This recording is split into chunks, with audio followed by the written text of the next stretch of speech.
నమస్తే, welcome to mechanic TV. ప్రపంచ దేశాల మధ్య యుద్ధాలు భూమిపైనే కాదు, సముద్రపు లోతుల్లోనే సాగుతున్నాయి. అయితే ఈ యుద్ధం కేవలం మనుషుల మధ్యే జరగటం లేదు. మానవుడి స్వార్థం, రక్షణ అవసరాల కోసం ఉపయోగిస్తున్న అత్యాధునిక సాంకేతికత సముద్రపు దిగ్గజాలైన తిమింగలాల పాలిట శాపంగా మారుతోంది. మరీ ముఖ్యంగా నౌకాదళం వాడే సోనార్ వ్యవస్థలు తిమింగలాలకు పిచ్చెక్కిస్తున్నాయి. అవి ప్రాణభయంతో ఆత్మహత్యలు చేసుకునేలా చేస్తున్నాయి. అసలు సముద్రపు లోతులో తిమింగలాలకు యుద్ధ భయం ఏంటి? సోనార్ తరంగాలతో వాటికి పొంచి ఉన్న ముప్పేంటి?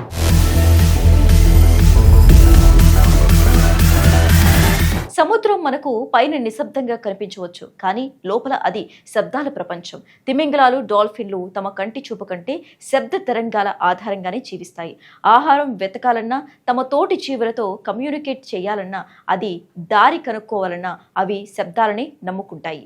అయితే మానవుడు కనిపెట్టిన యుద్ధ నౌకలు, సబ్మెరైన్లు ఇప్పుడు ఆ నిశ్శబ్ద ప్రపంచంలో నిప్పులు పోస్తున్నాయి. నౌకాదళ విన్యాసాలలో వాడే సోనార్ పరికరాలు విడుదల చేసే అతి భయంకరమైన శబ్దం తిమింగలాలకు నరకాన్ని చూపిస్తోంది.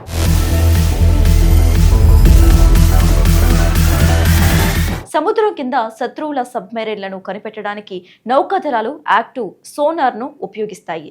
ఇది విడుదల చేసే శబ్దం ఎంత భయంకరంగా ఉంటుందంటే కొన్ని వందల కిలోమీటర్ల వరకు ఇది ప్రయాణించగలదు. తిమింగలాలు ఈ శబ్దాన్ని భరించలేవు. ఒక అంచనా ప్రకారం సోనార్ విడుదల చేసే శబ్దం ఒక జెట్ ఇంజిన్ శబ్దం కంటే 1000 రెట్లు ఎక్కువగా ఉంటుంది.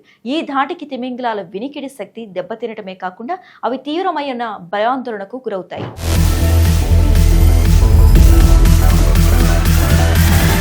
సోనార్ శబ్దానికి భయపడిన తిమింగలాలు ఆ రాకసి శబ్దం నుంచి తప్పించుకోవటానికి చాలా వేగంగా సముద్రపు అడుగు భాగం నుంచి ఉపరితలానికి వస్తాయి.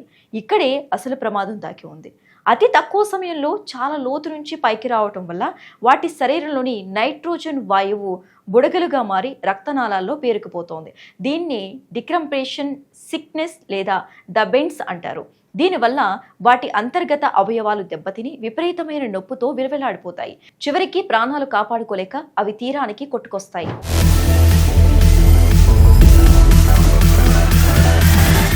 గత కొన్నేళ్లుగా స్పెయిన్, గ్రీన్ కెనరీ ఐలాండ్స్ వంటి ప్రాంతాలలో పదుల సంఖ్యలో తిమింగలాలు సామూహికంగా తీరానికి కొట్టుకొస్తున్నాయి. వీటిపై పరిశోధన చేసిన శాస్త్రవేత్తలు ఆయా సమయాల్లో సమీప సముద్రాలలో నౌకాదళ విన్యాసాలు జరిగినట్లు గుర్తించారు. ఇటీవల రష్యా ఉక్రెయిన్ యుద్ధం కారణంగా నల్ల సముద్రంలో పెరిగిన సైనిక నౌకల కదలికల వల్ల కూడా వేల సంఖ్యలో డాల్ఫిన్లు, తిమింగలాలు మృత్యువాత పడ్డాయని నివేదికలు చెబుతున్నాయి.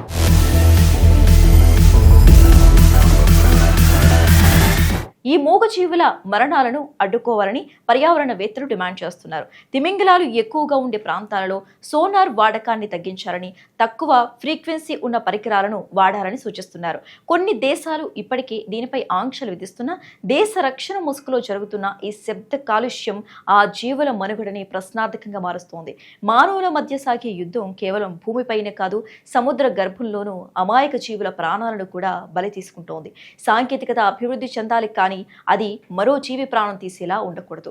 మరి ఈ విషయంలో ప్రపంచ దేశాలు ఏకమై తిమింగలాలను కాపాడతాయా, లేదా రక్షణ రంగం పేరుతో వాటిని అంతం చేస్తాయా అనేది వేచి చూడాలి.